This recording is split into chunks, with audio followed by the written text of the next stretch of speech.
మెదక్ జిల్లా చిన్నశంకరంపేట మండల కేంద్రంలో శుక్రవారం దీక్షా దివస్ కార్యక్రమం ఘనంగా నిర్వహించారు. 2009 నవంబర్ 29న మలి విడత తెలంగాణ ఉద్యమంలో భాగంగా మాజీ ముఖ్యమంత్రి కేసీఆర్ ఆమరణ నిరాహార దీక్ష చేపట్టిన నేపథ్యంలో బీఆర్ఎస్ వర్కింగ్ ప్రెసిడెంట్ కేటీఆర్ ఇచ్చిన పిలుపు మేరకు నేడు దీక్షా దివస్ కార్యక్రమం చేపట్టారు. స్థానిక తెలంగాణ అమరవీరుల స్థూపం వద్ద అమరవీరులకు బీఆర్ఎస్ నాయకులు ఘనంగా నివాళులర్పించారు. అనంతరం మెదక్ జిల్లా కేంద్రంలో నిర్వహించనున్న దీక్షా దివస్ కార్యక్రమానికి పెద్ద ఎత్తున కార్యకర్తలు బైక్ ర్యాలీగా బయలుదేరి వెళ్లడం జరిగింది. జై తెలంగాణ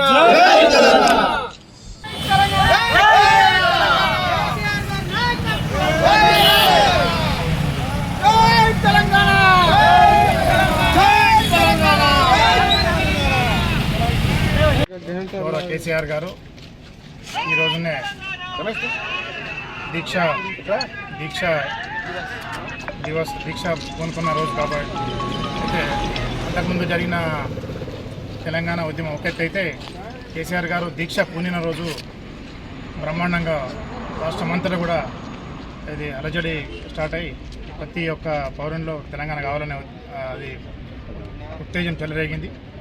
ఆ రోజు నుండి కేసీఆర్ గారు చేసిన దీక్ష ఫలితంగానే ఈరోజు మనకు రాష్ట్రం సిద్ధించింది.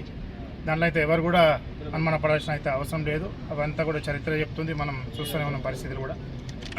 కాబట్టి ఈరోజు గౌరవ కేటీఆర్ గారు పిలుపు మేరకు దీక్షా దివస్ మెదక్లో ఏర్పాటు చేసుకోవడం జరిగింది. ఆ కార్యక్రమానికి మా చిన్నశంకరపేట కార్యకర్తలందరం కలిసి అక్కడికి దీక్షా దివస్ పాల్గొనడం. మండల కేంద్రంలో అమరవీరుల స్థూపానికి నివాళులర్పించడం జరిగింది.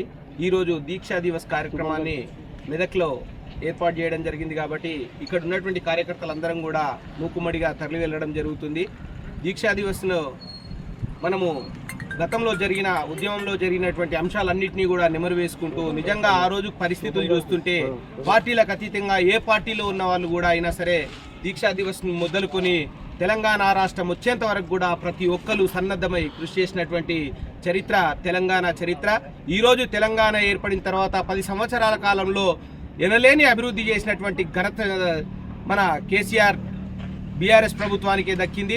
అయినప్పటికీ ఈరోజు కాంగ్రెస్ ప్రభుత్వం వచ్చి తెలంగాణ మనం తెచ్చుకున్న తెలంగాణని మళ్ళీ ఆంధ్ర పాలకులు ఆ రోజు ఎవరైతే విమర్శించారో తెలంగాణ వద్దని విమర్శించినటువంటి వాళ్ళతో జోడీగడుతూ ఈరోజు తెలంగాణ రైతులకే కానీ తెలంగాణలో ఉన్న సంపన్న వర్గాలకు అన్యాయం చేసి వాళ్లకు కొమ్ము కాసే విధంగా ప్రయత్నిస్తున్నారు. కాబట్టి ప్రతి ఒక్కరూ ఈ అంశాన్ని గమనించి తప్పకుండా తెలంగాణ మన తెలంగాణ గడ్డ పౌరుషాన్ని మళ్ళీ అందరికీ చూపాల్సిన అవసరం ఉంది. ఏదో కల్లిబొల్లి మాటలు చెప్పి ఉద్యోగాల పేరిట ఇది ఏదని చెప్పేసి ఏదో నమ్మబలికి ఈరోజు మరిన్ని అప్డేట్స్ కోసం మా ఛానల్ని సబ్స్క్రైబ్ చేయండి.